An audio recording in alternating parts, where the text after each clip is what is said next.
Welcome to another video of C++ programming course. In this video we will learn about conditional statements in C++.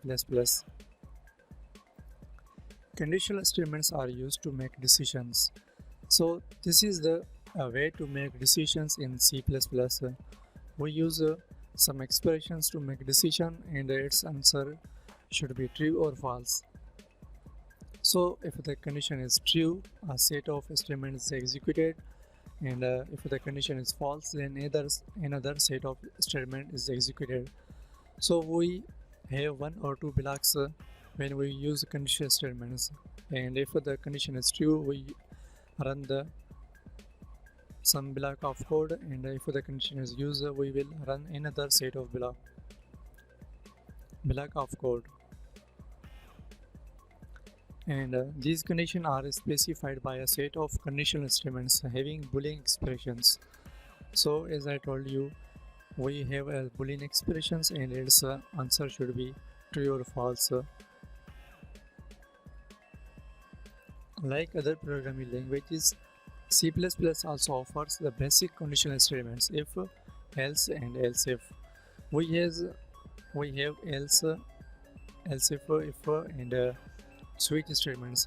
These are used for conditional statements in which we make conditions and run some block of code.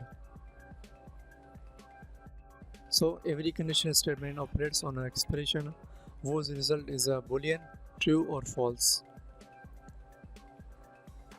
So these are the conditional statements in C++, that is if, else if, short and if statement, or it is also called ternary operator, and the last one is a switch statement.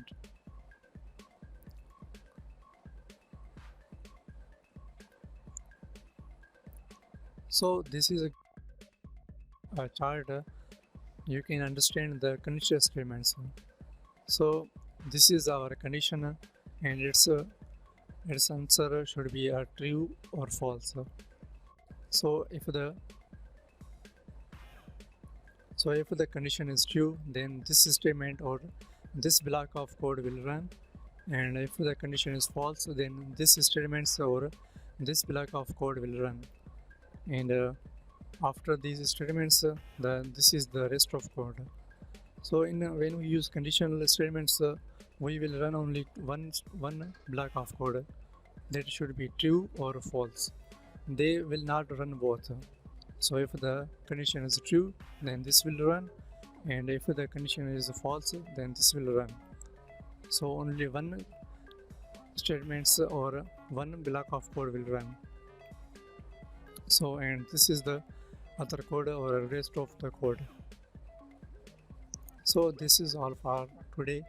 We will learn if statements in next videos.